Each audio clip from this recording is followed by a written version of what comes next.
राजनीति, आंदोलन, किसान, करप्शन, गरीबी, इन सभी मुद्दों पर आवाज उठाएगा अब तक न्यूज इंडिया। सत्ता के आगे जब भी सवाल कमजोर पड़ने लग जाए तो सवाल उठाने पड़ते हैं।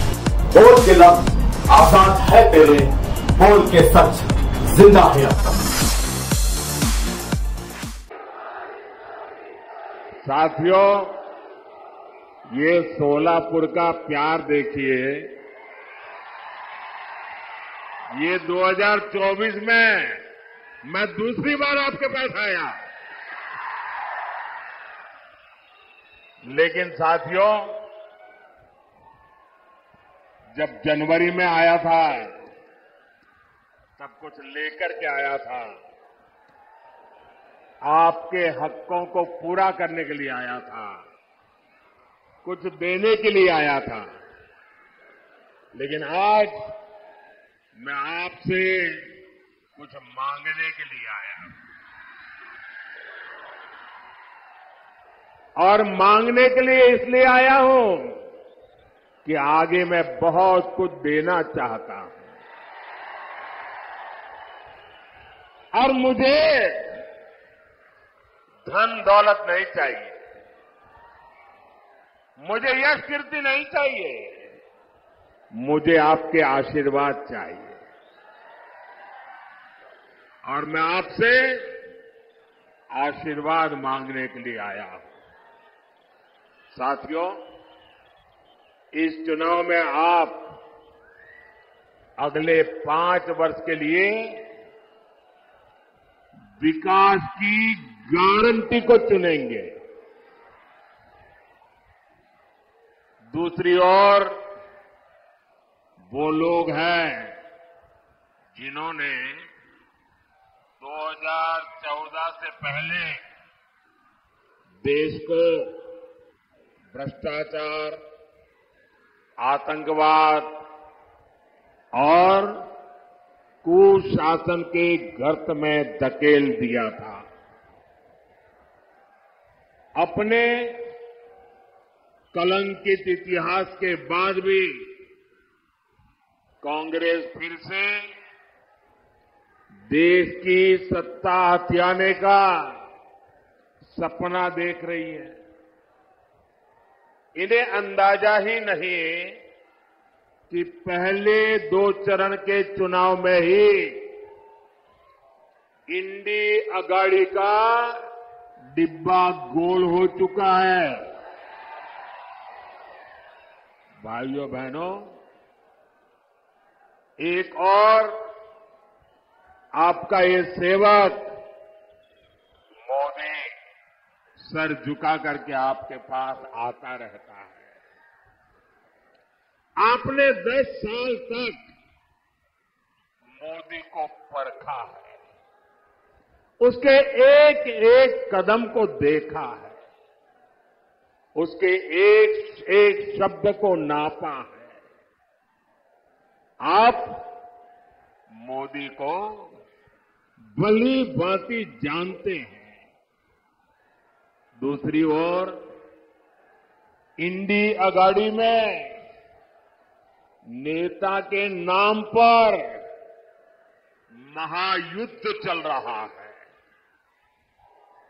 अब मुझे बताइए भाई, इतना बड़ा देश जिसका नाम तय नहीं है, जिसका चेहरा पता नहीं है, क्या इतना बड़ा देश उनके हाथ में आप दे सकते हैं क्या? कोई गलती से भी दे सकता है क्या? भाइयों बहनों, ये लोग इन दिनों सत्ता हथियाने के लिए देश तो बंटवारे करते ही रहे हैं। अब एक नया फॉर्मूला लाए हैं। ये फॉर्मूला लाए हैं 5 साल में 5 पीएम, हर वर्ष 1 पीएम। वो जितना खजाना लूटना है लूटेगा, फिर दूसरे साल दूसरा पीएम, फिर वो लूट करेगा, तीसरे साल तीसरा पीएम, चौथे साल चौथा पीएम, 5वें साल 5वां पीएम। क्यों भाई? और यहां नकली शिवसेना वाले क्या कहते हैं मालूम है? ये नकली शिवसेना वाले तो कह रहे हैं कि उनके यहां तो पार्टी में पीएम पद के लिए ढेर सारे लोग हैं, और उनके एक बड़बोले नेता ने तो कह दिया हम 1 साल में 4 पीएम बनाए तो उसमें भी क्या जाता है। आप मुझे बताइए, 5 साल 5 पीएम जैसे फॉर्मूला से इतना बड़ा देश चल सकता है क्या? जरा मन से बताइए ना, मुझे पता चले चल सकता है क्या? कभी भी उस दिशा में हम जा सकते हैं क्या? नहीं चल सकता ना। लेकिन उन्हें अब यही एक रास्ता बचा है सत्ता हथियाने का, क्योंकि उन्हें देश नहीं चलाना है, उन्हें आपके भविष्य की चिंता नहीं है, उन्हें तो मलाई खानी है, मलाई। भाइयों और बहनों, ये हमारा महाराष्ट्र सामाजिक न्याय की धरती है।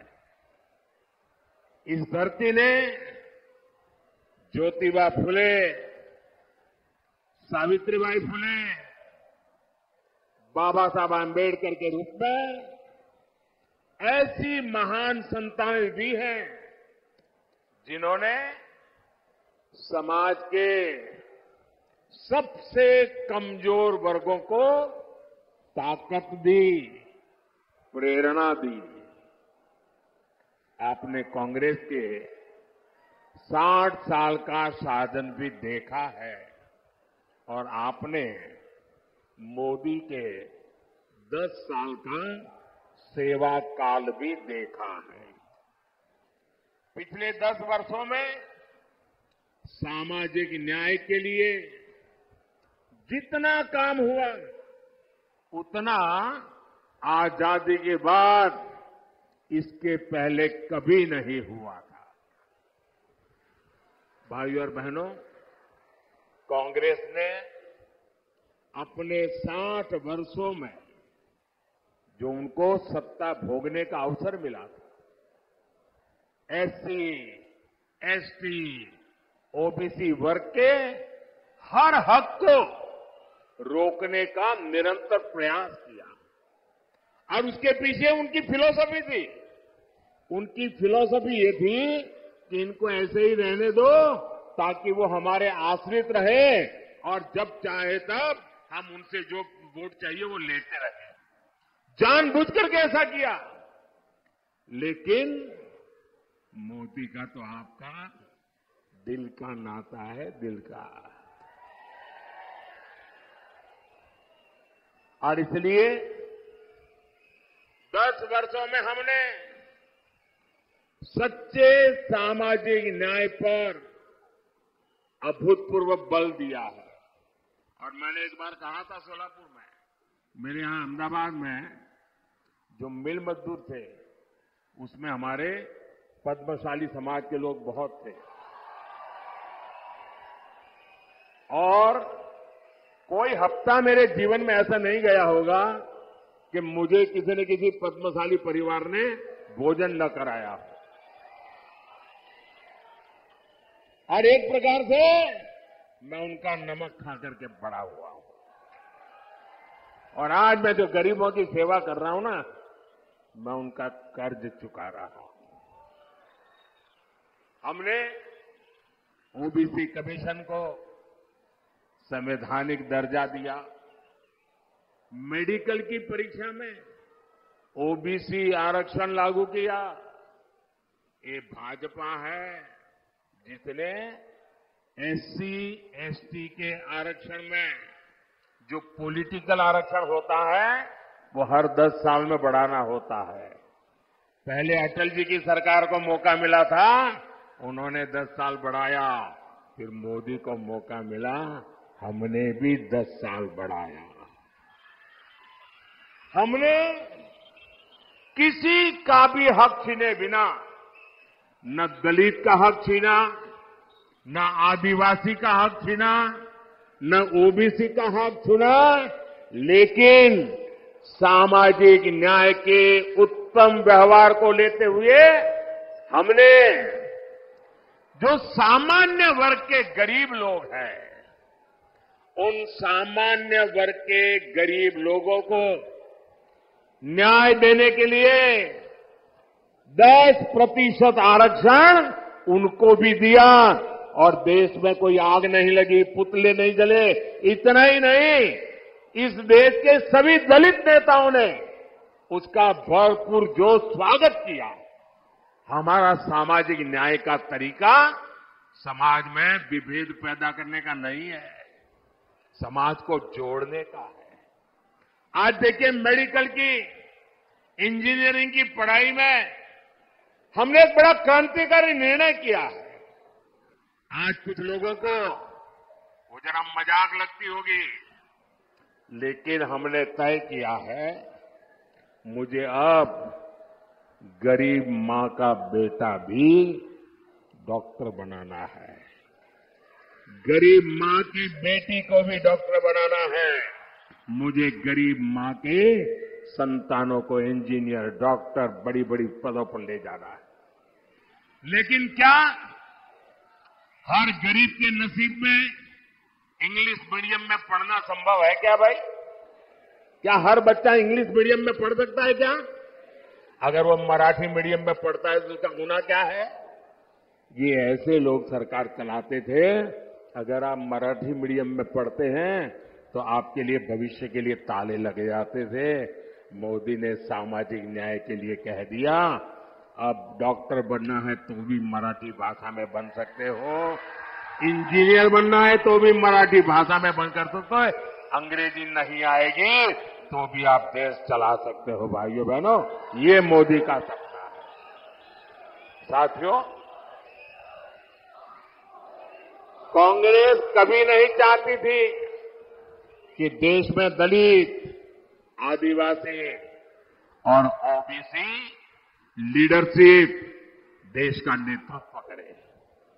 ये वही कांग्रेस है जिसने डॉक्टर बाबा साहब आंबेडकर से लेकर के बाबू जगजीवन राम जी तक हर दलित नेता का अपमान किया।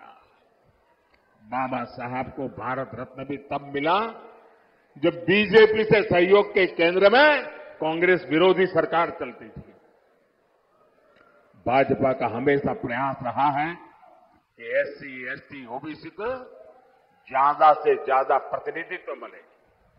2014 में आपने प्रचंड बहुमत दिया तो एनडीए ने दलित के बेटे को देश का राष्ट्रपति बनाया।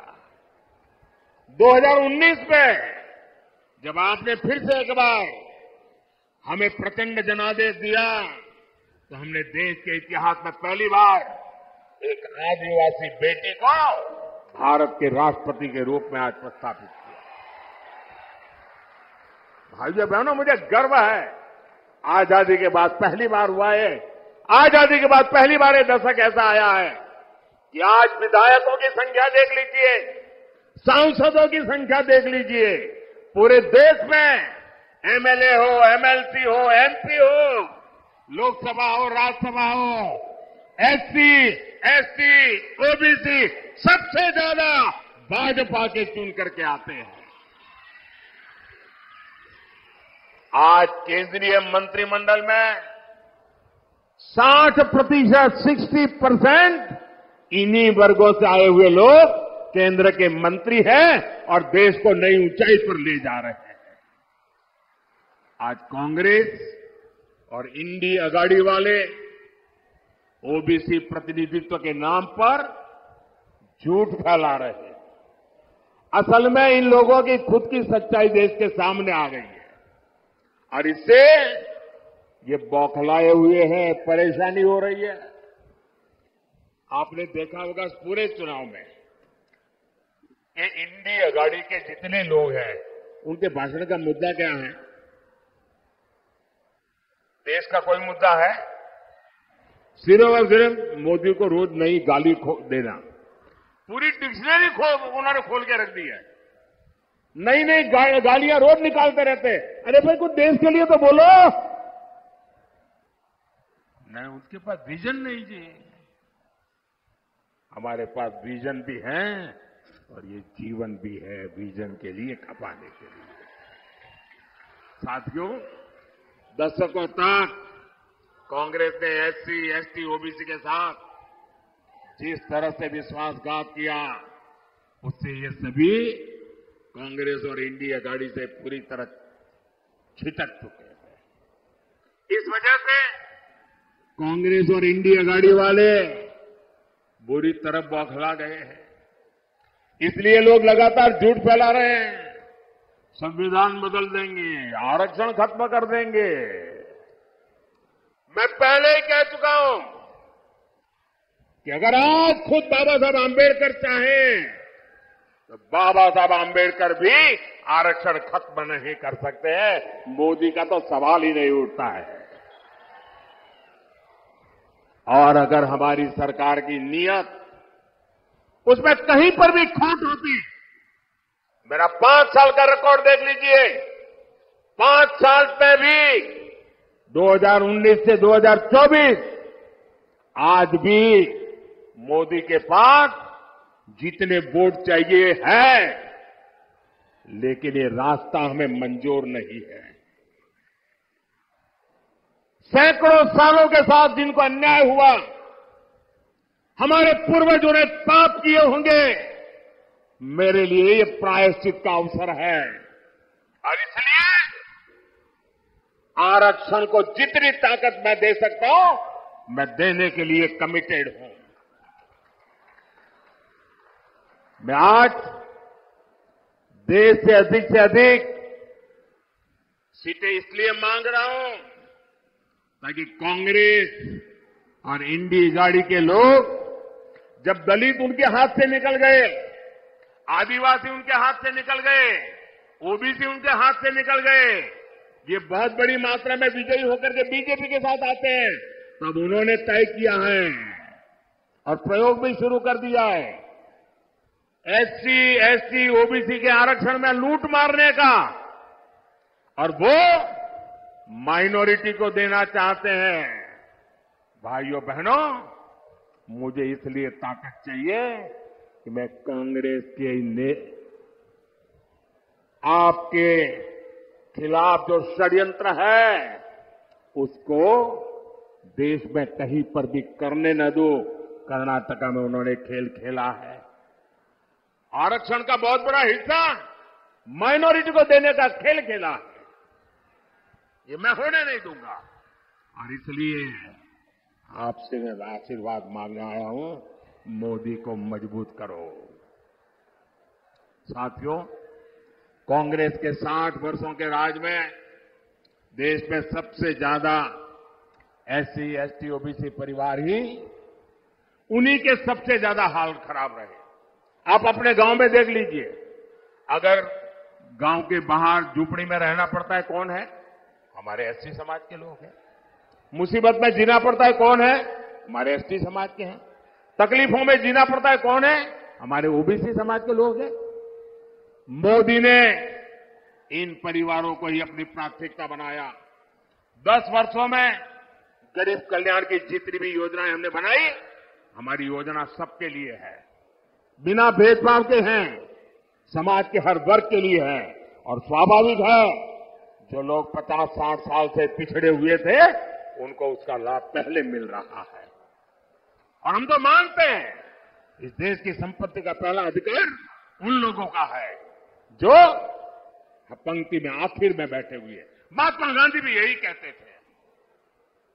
मुफ्त राशन हो, मुफ्त इलाज हो, पक्के घर हो, शौचालय हो, बिजली हो, गैस हो, पानी हो, ये सब कुछ सबसे ज्यादा वंचित समाज को जरूरत थी, और वंचित समाज की वो आकांक्षाएं आजादी के इतने सालों के बाद आपका सेवक मोदी पूरी कर रहा है।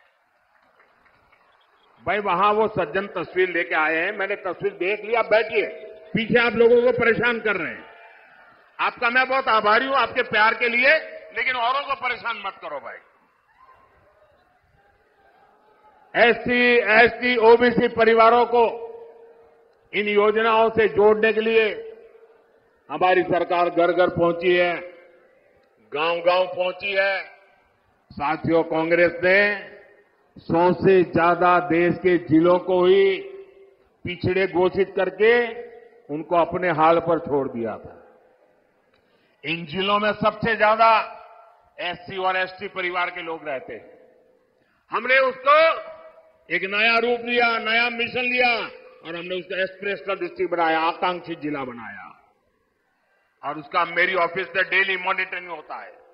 परिणाम यह है कि गरीबों की भलाई के लिए की योजनाएं, एस्पिरेशनल डिस्ट्रिक्ट की योजनाएं, अब एस्पिरेशनल ब्लॉक की योजनाएं, डेली मॉनिटरिंग, हर चीज की जानकारी, उसका परिणाम यह है कि आज 10 साल के मोदी के कार्यकाल में इतने कम समय में देश में पहली बार 25 करोड़ गरीब गरीबी से बाहर निकले हैं भाइयों।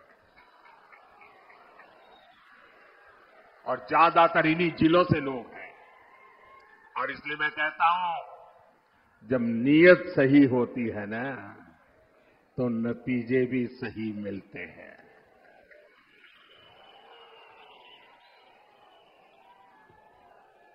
साथियों, भाजपा का सामाजिक न्याय का एक और उदाहरण वाइब्रेंट विलेज प्रोग्राम भी है। अगर मोदी की नजर कांग्रेस की तरह सिर्फ वोट बैंक पर होती, तो सीमा के जो गांव है, जिनको ये लोग आखिरी गांव कहते थे, मैं उनको सबसे पहले कहता हूं गांव। दुनिया के किसी को देश को एंट्री होना है ना, सूरज की पहली किरण भी वहीं आती है जी। और सूरज डूबता है तो आखिरी किरण भी वहीं से आती है। गांव के लिए वाइब्रेंट विलेज प्रोग्राम क्यों चलता है? वहां तो वोटर ही नहीं है, इन्हें वोटर हैं। लेकिन मेरे लिए वोटर मायने बाद में रखता है, पहले वो मेरे देश का नागरिक है। मेरे देश का 140 करोड़ नागरिक में से एक है वो मेरी सीमा का प्रहरी है। अगर मोदी की नजर कांग्रेस की तरफ सिर्फ वोट बैंक पर होती, तो 24,000 करोड़ रुपए की पीएम जनमन योजना बना करके आदिवासियों में भी जो सबसे पिछड़ी जनजातियां हैं, उनके लिए अलग से योजना न बनाता और उनके कल्याण के लिए काम न करता। ये वोटर ज्यादा नहीं है, संख्या कम है, लेकिन मेरे देश के आखिरी व्यक्ति को भी मैं मजबूत बनाना चाहता हूं। हमने विश्वकर्मा योजना लाई। जिनके हाथों में सामर्थ्य है, जिनकी उंगलियों में सामर्थ्य है, ऐसे देश में लाखों लोग हैं। ऐसे मेरे विश्वकर्मा साथी एससी समाज में, एसटी समाज में, ज्यादातर ओबीसी समाज है। 60 साल में कांग्रेस ने कभी पूछा नहीं। मोदी ने पहली बार इन साथियों के लिए 13,000 करोड़ रुपए की पीएम विश्वकर्मा योजना बनाई है। भाई और बहनों, गरीब कल्याण की इन योजनाओं का सबसे अधिक लाभ एससी, एसटी, ओबीसी परिवार के हमारी माताओं बहनों को हुआ है। शौचालय के अभाव में, सैनिटरी पैड के अभाव में ज्यादातर हमारी बेटियां स्कूल छोड़ देती थी। अब मोदी ने यह समस्या दूर कर दी है। बिना गारंटी के मुद्रा लोन पाने वाले 50% से ज्यादा लाभार्थी एससी, एसटी, ओबीसी है। इनमें से 70% लोन हमारी माताओं बहनों को मिला है। ये जो हमारी खादी है ना, खादी स्वतंत्रता आंदोलन की निशानी है। और तो मैं तो कहता हूं, आजादी के पहले लोग कहते थे, और आजादी के बाद क्या? तो मैं तो एक वाक्य में कहता हूं, पहले khadi for nation, now khadi for fashion. Congress ने तो उस खादी को भी बर्बाद कर दिया था। खादी के काम में भी बड़ी संख्या में हमारे यही समाज के लोग हैं जो अति वंचित लोग हैं। मोदी ने खादी को फिर से जीवंत कर दिया। साथियों, कांग्रेस ने तो बाबा साहब के संविधान को जम्मू कश्मीर में लागू नहीं होने दिया था। आर्टिकल 370 बनाकर कांग्रेस ने देश के संविधान का अपमान किया था। एनडीए सरकार ने, मोदी ने 370 हटाई, तो सामाजिक न्याय का अधिकार जम्मू कश्मीर में हमारे जो लोग हैं उनको मिला। पहली बार उनको एससी, एसटी, ओबीसी और महिलाओं को वहां अधिकार मिला, उनको आरक्षण मिला। भाइयों बहनों, यह है सामाजिक न्याय का मोदी का ट्रैक रिकॉर्ड। इसलिए पूरी इंडिया गाड़ी बौखलाई हुई है। साथियों, सामाजिक न्याय का एक और तरीका आधुनिक इंफ्रास्ट्रक्चर का निर्माण भी है। कांग्रेस ने बरसों तक गांवों और शहरों में खाई बनाकर रखी, कुछ ही शहरों के विकास पर फोकस किया। एनडीए सरकार देश के हर कोने के विकास के लिए प्रतिबद्ध है। एक क्षेत्र पंढरपुर यात्रा से जुड़े श्रद्धालुओं का तीर्थ है। यहां तो तुलजा भवानी ने छत्रपति शिवाजी महाराज को अपना आशीर्वाद दिया था। 10 साल में हमने पंढरपुर की रेलवे कनेक्टिविटी के लिए सैकड़ों करोड़ रुपए खर्च किए। पुणे फलटण रेल मार्ग जो 23 साल से अटका पड़ा था, हमने उसको पूरा कराया। हमने सोलापुर हैदराबाद, सोलापुर सांगली, सोलापुर बीजापुर ऐसे कई महामार्ग के काम शुरू किया। सोलापुर को तो महाराष्ट्र की पहली वंदे भारत ट्रेन भी मिली है। शक्तिपीठ महामार्ग से समुद्री महामार्ग जैसे हाईटेक सड़कों के काम भी हो रहे हैं। इन विकास कार्यों के कारण इस क्षेत्र में श्रद्धाओं की संख्या में 4 गुना की बढ़ोतरी हुई है। अब हमारे वारकरी भाई बहनों के अलावा दूसरे राज्यों से भी बड़ी संख्या में श्रद्धालु आ रहे हैं। यहां युवाओं के लिए आस्था और पर्यटन से जुड़े नए अवसर बन रहे हैं। साथियों, आज महाराष्ट्र में एकनाथ शिंदे जी, देवेंद्र फडणवीस जी और अजित पवार जी की सरकार आपके लिए दिन रात मेहनत कर रही है। मेरा अनुरोध है, 7 मई को आप मेरे नौजवान साथी राम सतपुते जी को भारी संख्या में वोट दे। राम सतपुते जी सोलापुर के विकास के लिए एक मजबूत कड़ी बनकर के काम करेंगे। और जब आप कमल पे निशान पर बटन दबाओगे ना, तो आपका वोट सीधा सीधा मोदी को मिलेगा।